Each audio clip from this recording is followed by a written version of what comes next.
That's the thing about miscarriage, and especially early term. There are these big fat question marks that are everywhere. The mystery is insane. Like, nobody talks about this. You've never seen this happen. Like, there are no, hey, watch my birth video for this. There's just not. Right. Through pregnancy, and you're like getting ready for your labor. It's this exciting thing. And you're watching other people do it maybe, or you're reading about it, and there's really not any of that prep for miscarriage. I'm Kayla Heater, follower of Jesus, wife and mother of 6 children, Christian childbirth educator and doula, and your host of the Surrendered Birth Stories podcast, where we share God-centered birth stories, evidence-based birth education, and our pursuit of surrendering our birth plans to God. Let's get started. Hey everyone, I hope you are having a wonderful week. I'm actually recording this a little bit early, which I'm grateful for, because usually come Sunday night, I'm like, oh no, I haven't recorded the intro yet. And then I'm so tired. And my husband always says, you need to sound more awake when you're recording these intros. So hopefully I sound very awake to you guys. Someone messaged me on Instagram recently and asked if we were going to have any sales coming up for the online birth course. And I thought, that is a great question. And yes, actually we are. For those of you who've been around for a little while, or who listen to the podcast regularly, you would know, or maybe, that come Labor Day this Labor Day will be our 3-year anniversary for this podcast. So we would have been doing this for 3 full years now and getting ready to start our 4th. And that's when we do this new season. So season 4 will start on Labor Day of this year. And to celebrate that, we are going to do a Labor Day sale of the online course. So if you've been thinking about buying it, you are, kind of debating or going back and forth, then just sit tight if you can for a few more weeks. And we will be doing a sale for the online course for Labor Day. So I did want to give a little disclaimer before we do this week's episode. In this week's episode, which I think is so incredibly needed and beneficial and super helpful, we are going to talk about miscarriage in great detail, and there will be a miscarriage story in this episode that is very detailed as well. So if that is something that's going to be very triggering to you, or something you're just not in a place right now to hear that information or that story, then I encourage you to press pause and go listen to something else. But we're going to be talking about miscarriage, but we're also going to be talking about practically what you can do when you're going through one, or if you have a friend or a family member or somebody that you know who's going through a miscarriage and you want to know how you can support them. We're going to be talking about that today. So I just want to be sensitive out there to people who are just not in a good headspace right now to listen to this, which I totally understand. So just wanted to give that little warning before we dive into this week's episode. Have you ever experienced a miscarriage or know somebody who has? What do you do? What practical support options are out there? Today, we talk about just that. Unfortunately, in this day and age, miscarriage is a common occurrence. Over 1 in 4 pregnancies result in miscarriage. But what do you do when that happens? Whether it's yourself or somebody that you know, how can you prepare for it? Physically, tangibly, practically, and spiritually. How can you honor the life of your baby and let them be put to rest with dignity? The Lord planted the idea for Precious Life Pods in Abigail's heart many years ago, and she can now offer women the spectrum of support they need when experiencing such a tragic loss.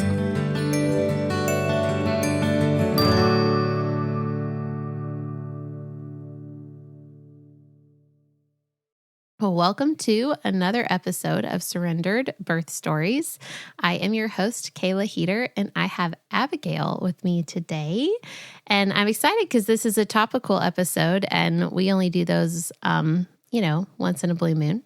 And so I'm just pumped to have her here. And Abigail, I'm going to have you go ahead and introduce yourself and tell us a little bit about you and your life and your family and sort of your day-to-day, and then we'll jump into today's topic. Yeah, thanks so much for having me, Kayla. I am Abigail Johnston. I'm born and raised in Pilot Mountain, Winston-Salem area. And I'm a mom of 3 and married to super creative, my husband, Daniel. And we have 2 living babies and 1 baby in heaven. And so I juggle all the time and do all the things, but I'm happy to be here. Thank you. Of course. Well, Abigail and I had the pleasure of meeting through a mutual friend. We actually got to meet up in person, which was fun. Mm-hmm. And she got to tell me all about her company called Precious Life Pod, which is what we're here to talk about today.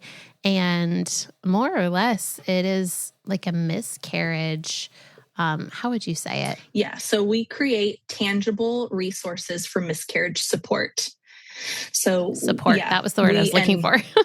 Yeah. I think tangible resources and support are all like very important in what we're doing, because there are some amazing groups out there doing wonderful things for women experiencing miscarriage and supporting them. But we're primarily focused on the tangible aspects of what women need during this time. Yes. So that's what we're going to talk about today. And I would love if you would just start us off with your story and walking us through your miscarriage and kind of where all of this started for you. Yeah. So my oldest daughter, she's now 10. But when she was, she was a home birth. She was a water birth. And we had a beautiful, wonderful birth. But during her first ultrasound, or our 20-week ultrasound with her, we realized I had a large uterine fibroid. And I didn't know what that meant at the time. And it was a little scary. But it grew along with my daughter, and it didn't complicate anything. And we had a beautiful birth, and she was a super healthy baby and all that. But that fibroid never shrank. And so she was about 3, and I was in the process of going to doctors trying to figure out, like, can we shrink it? Should we remove it? What's going on? Because I felt like I was 20 weeks pregnant at all times. Like it was a large fibroid. And for those who don't know, a fibroid is a generally benign tumor on the uterus, and it can be placed in different spots. Anyway, I had gone to a doctor, and he had done a surgery to try to shrink it. And then I actually was just reading back through my journal, and I had this like journal down. But he had called me just to check in how things were going and said, by the way, don't try to get pregnant right now. And I was like, yeah, no worries. We're not trying to get pregnant right now. Like, we're dealing with all this other complicated stuff. And 2 weeks later, I was like, something. And so I took a pregnancy test, and voila, we were pregnant. And I was like, oh, yay, no. Oh, no. So I kind of came into my second pregnancy with a little trepidation, because I already had been told, don't get pregnant. So we were about 10 weeks, and we went on a beach trip, and I just, I was pregnant. I felt pregnant. Mama instincts are started like right off the bat. And so after that beach trip, I just was like, I don't know. And we were going to go in for our 12-week ultrasound.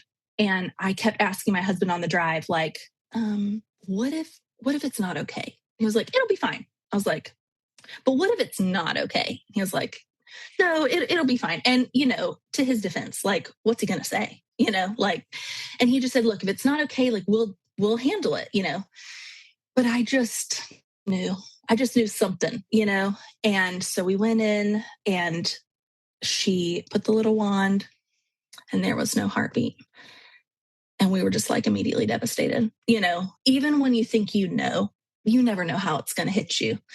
And so we felt a lot of things. And through the process of just sitting there and letting it sink in, and then getting ready to go home was a whole thing. And the clinician who was there, I just said, okay, so what do we do? And she said, okay, you have a couple options. She sort of ran me through the options. You can take, some medication and that will help start labor and that kind of thing. Or you can do a DNC, or you can go home. And I was like, well, I had a home birth, before, so I'm more comfortable being at home. And you don't know when things are going to start. So I said, I just want to go home. I said, so what do I need? And she's sweetest lady. And she was like, I mean, there's not a lot. We don't have really anything to give you, but you just let me know if you need anything. You can call us. And I was like, okay. So we went home, and I was like, I'm about to give birth. Now it's going to be a strange birth. It's not like my last one, granted, but I knew it was going to be a birth. And I was like, and I'm at home and I'm going to need something, So I started researching and found a miscarriage kit online from a very sweet company.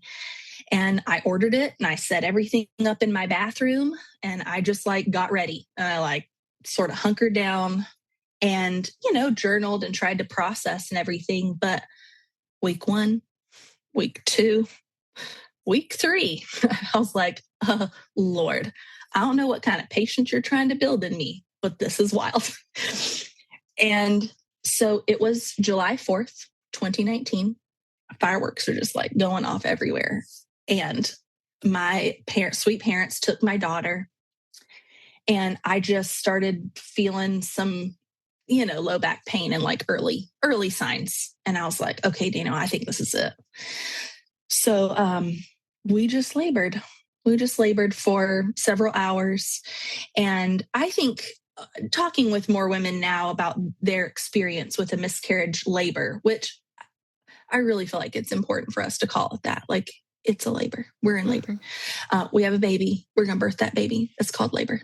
Okay. So, but that laboring process was real different. It's a real intense period, more sharp pain than that dull, twisting kind of sensation you get with later term contractions. And so it's not totally unfamiliar, but it's are we all right? So I think that's something that, as I've talked to more women, that's a consistent thing that a lot of women say. And I remember feeling a real intense pain and then sort of a release. And so I went into our shower, and I just checked everything, and I was like, okay, was that it? And so, it's a lot. Birth is a lot. It's a lot of visceral things. It's a lot. But as I was just checking out everything, I saw this little head pop out, and I was like, what? I mean, nobody was moving, but I just saw a head. I thought, is this it? And I think that's the thing about miscarriage, and especially early term. There are these big fat question marks that are everywhere. The mystery is insane. Nobody talks about this. You've never seen this happen. There are no, hey, watch my birth video for this. There's just Right. not through pregnancy, and you're getting ready for your labor. It's this exciting thing. And you're watching other people do it maybe, or you're reading about it, and there's really not any of that prep for miscarriage. So, but I knew that I saw a little beam on that monitor, and I knew that we should be about 10-ish weeks along. And so I thought, well, we'll see a baby. And we did. So we got him. And with the miscarriage kit that we had some instruction about how to preserve baby and how to see baby. So when baby's that small, there's no bone development yet. And so they look, they don't look quite right. And so when you put baby in saline, that mimics amniotic fluid, and baby looks more normal, and you can see more details. So we put baby in saline, and and we could see his little face, little eyes, little nose. I mean, it was amazing. But he was in the amniotic sac, so just his head was sticking out. And I said, Daniel, I want to see his whole body. I want, and he said, what do you want me to do? I said, I don't know, but I need to see him. I need to see him. So he said, and he's told other people this, he's like, I never thought in my wildest dreams that I would like be doing this kind of like surgery on a little baby like this. Like, it's just so insane. But he did, he just got him out of the amniotic sac, and we could see his whole body, his little fingers, his little toes, and his umbilical cord. And it was amazing. Like, it was, yeah. So we have pictures. I'll make sure to get those to you. But it was so sweet, and it was so bittersweet. And there were so many things during that time, but for us to be able to see him and feel like we could hold him was such a gift. And anyway, we just had time to grieve with him, And then we decided that I had thought up the Precious Life pod, which I'll share with you, but we didn't have it yet. And I was like, Daniel, we don't have it yet. What are we going to do? Are we going to bury our baby? So we ended up doing sort of like a home cremation. We wrapped him in, cloth, and then we kept ashes in a necklace. But it was wild, and it was, nobody could lead you through that. And who did you have to ask, and all those things. But that's basically the birth story, which led into the creation of Precious Life Pod. First of all, thank you just for your transparency, because I've heard other women's miscarriage stories before, but rarely in the detail that you shared. And I think that can be super helpful for women who are knowing that they're about to miscarry, or, in the future, should that happen to them, so they can have a little bit more of an idea of what to expect. Because you're right, whatever that sweet lady or doctor told you at the clinic, that's pretty much what they're told. Like, well, go home and good luck, essentially. And you're kind of like, I don't know, how much bleeding should I expect? Is it going to hurt? Is it not? How long is it going to take? When's it going to happen? Yeah. And what's it going to look like? Will I even be able to see them? Which, of course, will depend on how far along you are terms of what exactly you'll see. But point here being that because baby has passed doesn't mean baby wasn't a baby and wasn't a life that the Lord created. And this life deserves to be honored and treated with like a sacredness that we treat our live births with. Right. And while it's not the same emotions in terms of excitement, that doesn't mean this baby deserves any less. Right. So I'm glad we're talking about this. And I've never on the podcast talked to miscarriage in such detail before. Like many women have come on, many, honestly, I feel like half or more of the stories have a miscarriage at some point. Some of them were like, and then I had a miscarriage, and then literally they move on to the next sentence. Sure. And right.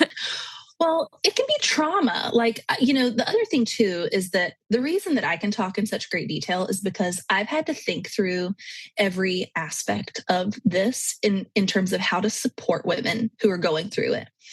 And if you can't look at the very human, visceral aspects of any scenario, how can you serve people? Doctors look at all kinds of crazy stuff so that they can attend to those needs. So that's why I'm able to do it. But I think for most women, it's traumatic. I think for me, it was difficult. I wouldn't say it was traumatic because I felt like I had some support and I was able to find some closure and things with baby and say goodbye and have ceremony and this kind of thing, But I think for many women, and miscarriage in general, is you have no idea how or when or if it's going to happen. So there is no planning. It can be extremely traumatic where you didn't even know you were pregnant, and that kind of thing. Or it can be traumatic because it was a very difficult procedure. I mean, there's a whole bunch of reasons. I think for most women, they're like blocked out and move on. And I think that's reasonable, totally. However, there are many other women who are potentially going to go through it, and they need us to, think and prepare on their behalf if we can. So I think that's where I'm coming from. And I know it's hard. I know these conversations are really hard. They really hit some very deeply held, I don't want to say secrets. It's not secret, but it is unspoken. There are a lot of unspoken things and private things. And it is because it's not a joyous, let me show you my baby, let me, and I think too, we also go through a sense of potentially shame or something along that too. Like, did I do something wrong? I think there are a lot of pieces of that too, that we question in our own minds, and so coming alongside women in all of those spaces, I think is really important. But it's a reason I think women don't talk about it. Yeah. Whether you're expecting your first baby or hoping for a different birth experience this time around, the Surrendered Birth Course is a comprehensive Christian childbirth course designed to prepare you for pregnancy, birth, postpartum, and breastfeeding while keeping Jesus at the center of it all. With over 12 hours of on-demand content, you'll learn how to make informed decisions, understand your options, and approach birth with confidence instead of fear. Whether you're planning a hospital birth, birth center birth, or home birth, this course will equip you with the knowledge you need and encourage you to surrender your plans to God. To learn more, read testimonials, or enroll, click the link in the show notes.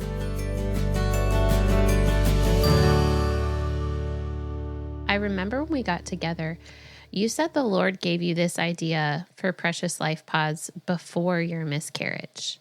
Tell us about that. Yes.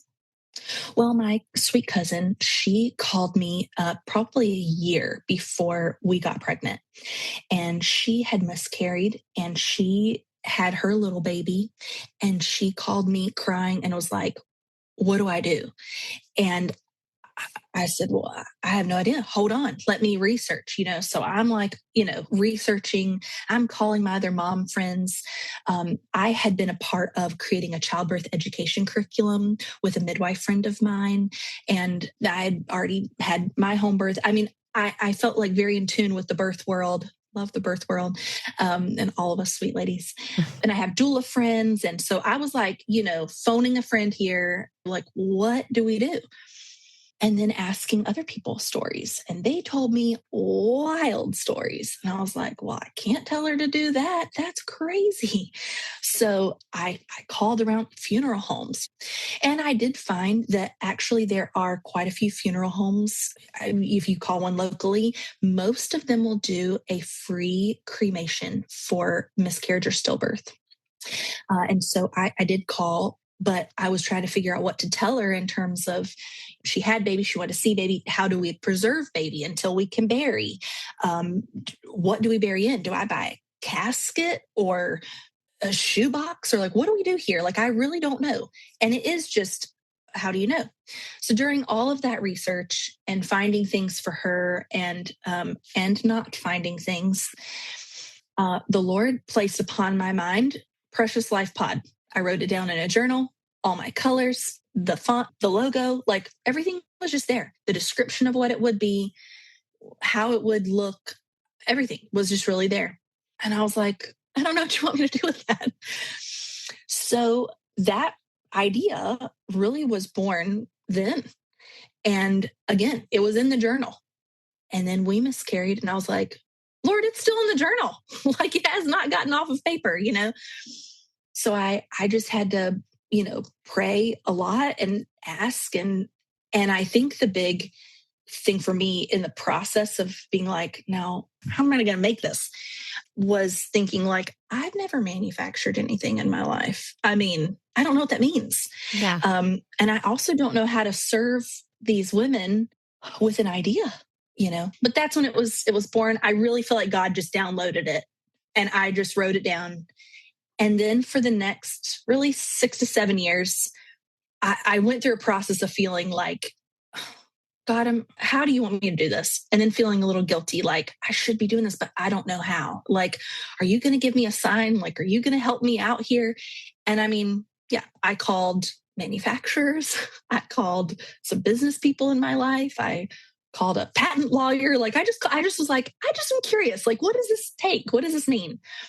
And through that process, it just of years and knowing I want to be faithful to this idea, Lord. I really do. I just literally don't know how to do that. So I got into cosmetology, as you do. My dad is a hairdresser. I needed to make money.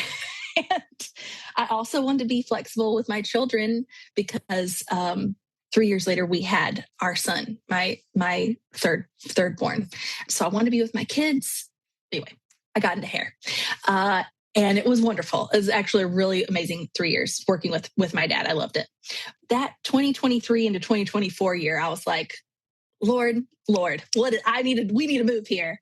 And so I talked to one of my clients about it. And I was like, I have an idea. Like I have an invention, a sort of idea. And I pitched it to her. And she was like, Abigail, you need to do this yesterday. And I said, okay, what does that mean? She's like, I don't know. I'll help you find the money and the people. You just need to get on this. And I said, oh, her energy was so infectious, and I was like, yeah, okay. So I did. It was so wild. But a year into that, we discovered that the best way to make them was to 3D print them ourselves. So we 3D printed our little pod. And just to clarify for people who are listening to this on audio and not on video or not seeing a video of this, when she says Precious Life Pod, she literally means a little pod that you can bury your baby in. Yeah. So like a little tiny coffin. Yeah. And I like, burial encasement. I feel like it's wordy, but I also like, no, that's fine. I think casket, coffin, that they all are correct.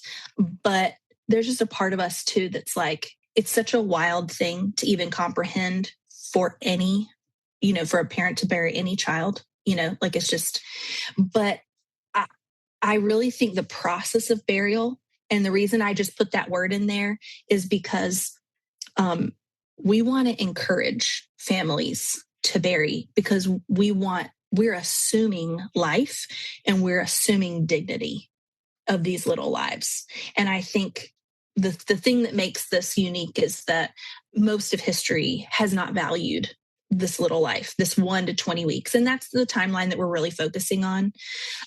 Because at around 20 weeks in most states, most places, there's a required death certificate. But before that, it's sort of a do what you want. I mean, I don't know. There's not a lot of rules there and not a lot of options. Yeah. Like at 20 weeks, it's considered a stillbirth, and 19 weeks and prior is considered a miscarriage, which I guess but like policies like that, like death certificates and things like that, they had to put a timeline on it somewhere, but not to say that if you have a 19 weeker that it wasn't, a stillbirth or, you know what I mean? Like, right.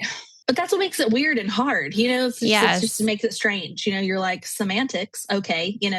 But it was my baby, and I want to honor my baby. So how do I do that? Right. So we're just offering ways in which that are accessible, that are beautiful, that are meaningful, that are size appropriate. Also, a lot of people, bury and they want to plant maybe a tree or a flower, something over, this burial, which is wonderful. We just wanted something that gave you complete peace of mind, that this seals, this is something that is beautiful inside and that you can feel comfortable, placing baby in, and that you don't have to DIY something, Yeah. So that's where the pod was created. That's Yeah, I wild. remember you telling me you had to try out lots of different materials to see like what was going to work in terms of it like not falling apart, but being strong enough, but not, like all that type of stuff. Yeah. Yeah, it's been a real process of figuring that out. My husband is a real nerdy techie genius, and he said, "Well, why don't we just print it?" And I was like, "You can do that?" And he said, "Well, sure." I was like, I don't know." So yeah, we did a resin printer first, and they're like really heavy, really intense. They're almost like a heavy material, almost like a porcelain in a way, And I was like, that ain't gonna work, So we've experimented, and then I've contacted, and there's some really wonderful companies doing amazing things with materials. So using like pineapple fiber, or sugarcane fiber, or these kinds of things that are so sustainable, because we're already using these. This is the cast off of this, and so they're being used to create biodegradable materials that are home compostable. Which was important to me, because again, we don't know when this is going to happen. It is not, we can't plan this. And I wanted women to be able to bury in a high-rise apartment, or if they're in a rental home, or in a planter or something like that, but have peace of mind doing it. Or take this respectfully to, a funeral home for cremation or something like that too. So yeah, I wanted this to be very sustainable and work in many scenarios. Which is great. I mean, because you never know who's going to need it and what their current life situation is. Yeah. So you guys have, through the creation of Precious Life Pod, and you have more than just the actual pod, though. Tell us about the other kits that you have available for moms. Yes, we have more than just the pod. To be, I think, holistic about it, we realized that you need to be supported. We needed to be supported before, during, and after. And so we have a miscarriage kit called an Essentials kit, and it is filled with items that you will need for a at-home birth. So in the case that you, like us, maybe know that there's no heartbeat and you can anticipate this happening, that's an example of a way that this would be very helpful, or, you're pregnant and you're bleeding or something's happening and you're like, I don't know what's happening. Yes, go to your doctor, go to the ED, do what you need to do. But oftentimes, once you get there and get seen and they maybe confirm, what's going on, they still give you options. There's still options like, well, we can aid this with medication. You're a candidate for a DNC. Sometimes there's only the option for a DNC. That's something you work out with your health provider, of course. But if the option is to come home and to complete, birth at home, then again, the Essentials kit is right for you. We have pieces in there that really help make sure that you're monitoring your blood loss. Hemorrhaging is an issue for miscarriage. That is something we definitely want to keep an eye on. We have pads, we have Chuck's pads, we have a toilet hat with measuring. We have a strainer so that you can find baby and don't feel like you're unprepared for that. We have a little net, and I literally figured out which net fits into almost any bottom of the toilet, which was wild. It's just wild that I've done these things, but someone's got to do it, so you don't have to. A glass jar to put baby in, saline to put baby in, so that you can see. Great for taking pictures.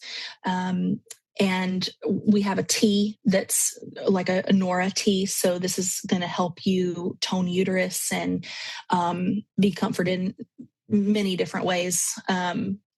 So we create our Precious Life tea. And several other things I'm probably not thinking about, but lots of things that we tried to include in there to make sure that it was holistic and helpful. Yeah. Well, I think that is amazing, because I honestly, and this is why I'm so glad I can have people like you on who have walked this road. I've never, praise the Lord, had to walk through miscarriage. Yeah. And so I'm very blessed in that way, but very grateful for other people who have had to walk that road who can now help other moms prepare for, like, practically speaking, exactly what they're going to need, like in that moment in the bathroom or in their bedroom or wherever they end up being. So that is something, say you start to miscarry, but you don't have one of these kits. How would they get a hold of one quickly? Like, what could they do? Couple things. Of course, you can go on our website, preciousLifePod.com, and you can order a kit and I can expedite it. So we can expedite it almost anywhere. I can do overnight, that kind of thing. So you're welcome to do that. That's a definite option. The other thing that we're trying to do, and again, for all the listeners out there that know that this is a real need, and again, the emergent need that it can be, we're really trying to partner with people. So we partnered with local pregnancy centers and churches, and I'm really working on the healthcare provider aspect as well. But anybody that that would want to partner and have some of these on hand, that's can be great because, again, someone in your neighborhood, your friend down the street, like whatever it is, and you're like, she calls you and she tells you, or you're a doula and you're your client, so doulas should have some, midwives should have them, just one on hand, because it's 1 out of 4 women. So if you're serving women in any capacity, a women's ministry, doulas, midwives, whatever, just to have something on hand, you can run that to a friend. And maybe one day we'll have them and they'll be in the pharmacy, and it's like, look, You can run and get it real here. quick. So you can run and get it. I get it. It's so hard because it's not plannable. But if you are experiencing something like that, or a friend or somebody tells you, because often it's somebody communicating to someone they really trust, and that person going, okay, what can I do? And so the more we can have these in other places would be great. But you could always, get on and order one, and I'll send it to you as fast as I possibly can. Yeah. I mean, I have actually driven them over in the middle of the night to people that are close by. I mean, I've just taken them over. So I can just reach out. I can deliver if you're in this area, but I do think this would be, it would be nice if like every OBGYN office in the country had them to give to their clients, or every hospital or every birth center or whatever. But we all know that type of stuff takes time. Well, that's a way to pray for us, I think, as this continues to grow. And I think the awareness, please pray that there will be doors opened in the, health provider space, that they would see the value in this, and that we can get it to them. They'd be excited to be able to offer something, or that insurance will cover it. That's my other prayer. I'm like, Lord, please, like, open the door because everybody's told me like insurance covering it is going to be like the hardest, good luck, to get through. Yeah. And so I'm like, yes, but if the Lord wants it to be, then he'll open that door. And I feel like the most accessible right now would be home birth midwives, because so if any of you have a home birth midwife who's listening, you can send this episode to her so that she can, hook up with Abigail and hopefully get some kits on hand. But I know people hire their home birth midwives like at 4 weeks pregnant. Like, because they want to make sure that they get on their schedule so that the midwife schedule doesn't fill up. And so the midwife, I feel like home birth midwives get hired even before doulas do most of the time. Oh, for sure. Yeah, for sure. So the midwives are really the ones who I feel like are closely connected when those early losses happen. Like, in the first trimester, they are the ones that their clients are texting them, asking them questions, telling them what they're going through, what they're experiencing. And for that midwife to be able to, since they now know they're not going to be obviously delivering, at 9 months, that they could still care for their client in that way, bring that kit to them, walk them through what they're what they're about to experience and make sure they can, monitor them in that way, and they could still have their home birth.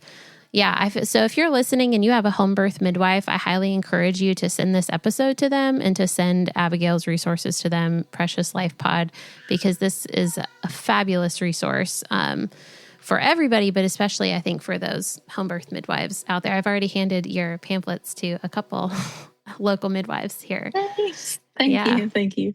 Yeah. I mean, listen, I don't want you to need me. I wish you didn't. I know. I said, like, if I could have created Precious Life Pod and we LLC'd and put that website up and never got an order because all miscarriages were just gone. Yeah. I would be like, we succeeded. This is perfect. This is great. I'm done. I'll retire and do something else. That's awesome. So I don't want you to need me. I don't. But when you do, because I know that they will, I want to be there. Like we want to be there, and we want to be there with, the most support, the best products, the best things that, for moms that they need, and so, yeah, we do partner with some midwives, and are really starting to get good feedback about what they're needing, how the kit worked, in terms of, how they interacted with their client. And the pod as well, and how that's being utilized. And so it's great. Getting good feedback is really what I love, and that's the way we're going to make this better and more accessible and all that kind of stuff. But I really appreciate that, because it's y'all are the front line. Now you guys have one more kit that you offer. Tell us about that last kit. So again, before, during, and after, the other kit is called a comfort kit, and it is really a bereavement support gift. Although you definitely can order it for yourself. But generally I think it's being given as a gift. And so I'm amazed every time I talk to women and men. Men are very vocal about this, actually, but there's always a connection. They have a story about a mom, a sister, a wife, or whatever, that has had a miscarriage in their life. And they have said, I wish I had something to give them. I didn't know what to do. I didn't know how to respond. I didn't know if I should send something or I shouldn't, if I should have said something or shouldn't I? I didn't know what to say. I had several people admit, I said the very wrong thing. I was like, that's okay. There's grace for that, but good that you know. And so we made the comfort kit for postpartum support. So we do have our tea, again, our Precious Life tea, and then a heating pad. It's like a lavender rice heating pad, comfy socks, beautiful jewelry. Forget-me-not is our symbol, so I have a lot of forget-me-not things in there. A card for handwritten, and if you order anything and you want me to write the note for you because you're sending it to a friend, happy to do that. And then we have a journal. It's beautiful. It's extremely comprehensive grief journal. So I've made sure that it has in that kit, because I think that processing this through is really important, because again, like I said, can be very traumatic. Could have had a very traumatic experience with this. We know birth in general. I mean, like live birth, that can be very traumatic too. And so being able to process that through, walking with your husband, your spouse, through that as well, putting pictures in, having some breathing exercises, because, anxiety over this, especially when it's maybe multiple for women, multiple miscarriages in a row. And there's just this will this ever happen? So the journal is beautiful and amazing. So we have that in there. We have our original, and it's got all these pieces. And then we have our little mini kit, and it does not have the journal, but it has some of our other pieces in there. So, and then all of our products too on the website, you can buy them individually. So you can buy the journal by itself or something. And sometimes I think people have communicated, I want to do something. And so I don't know them very well, but I want to do something. And I'm like, well, we have prints and art prints and cards. And a lady had mentioned to me at a meeting one time. She said, look, I had a miscarriage, and I have to say that the thing that really helped me get through it was one lady in our church sent me a card, and she acknowledged my baby. She acknowledged my pain, and and I felt seen. And no one else had done that for me. And so just receiving a card and feeling seen during that time helped me accept that this baby was really there. This really happened, and that there is hope after, And so I always think of that story every time. I'm like, even a card, a card, honestly, it's the acknowledgement that I see you. I'm holding space with you here. So that's what we want to do. So again, essential kit, and then pod, and then our comfort kits. And then also another resource I'll mention is we have a free memorial guide on the website as well. So we have kind of an individual plan, and then maybe a small group. We realize that a lot of people are very private about this. Totally reasonable. And so we created a plan that you can just plug in, different words or names or whatever you want, prayers, but we have suggestions. And so we can walk you through that memorial.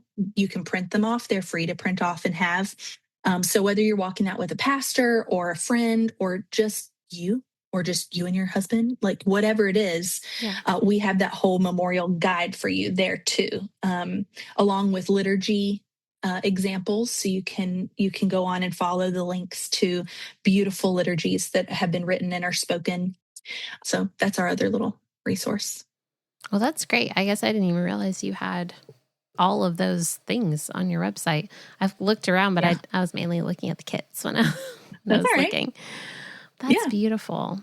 Well, I am so appreciative of this resource and of the fact that the Lord laid it on your heart, and then you had to walk through it yourself. And so you were able to realize like the importance of something like this and how extremely beneficial it can be. As sad as it is, practically speaking, it's needed, especially in this day and age. I feel like now I'm finding it uncommon to come across a woman who hasn't experienced some type of loss. And I know that I have been like in group chats and Instagram threads and stuff where people are like, hey, my friend just had a miscarriage. What should I do? How can I support her?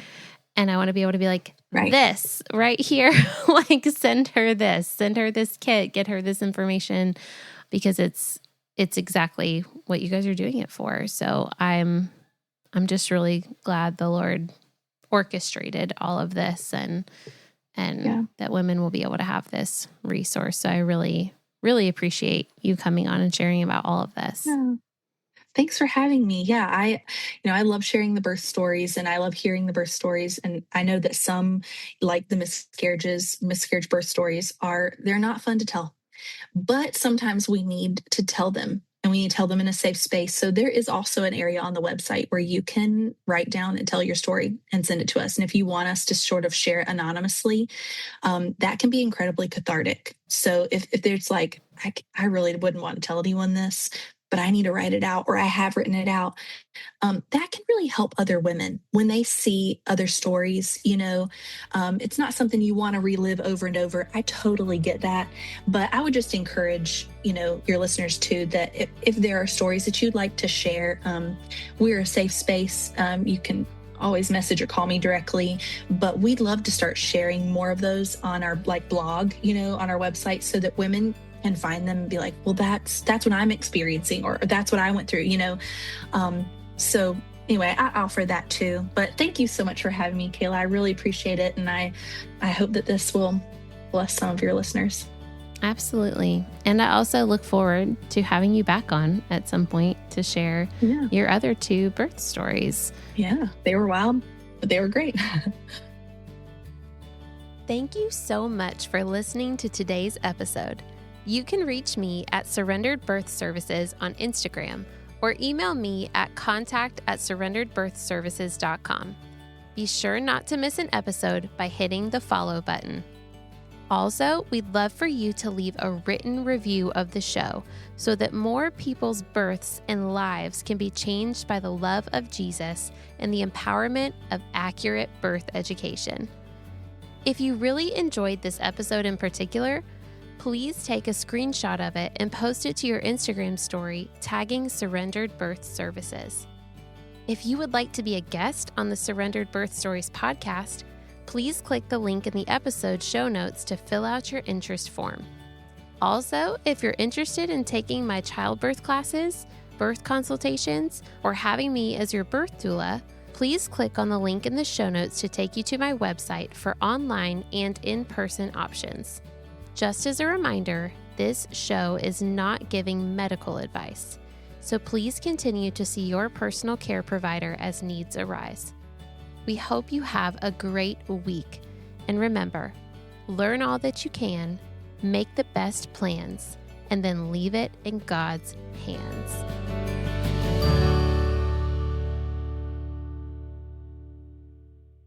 I'm actually looking forward to telling you more of my really fun, great birth stories because, yeah, I'm very, very thankful. God was so faithful to especially for my third birth to again give us such a healthy, safe, but also beautiful and relaxed, birth after the miscarriage, like the rainbow baby birth story. Yeah.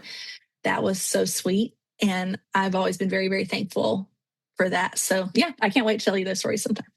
Awesome. Well, we're looking forward to it.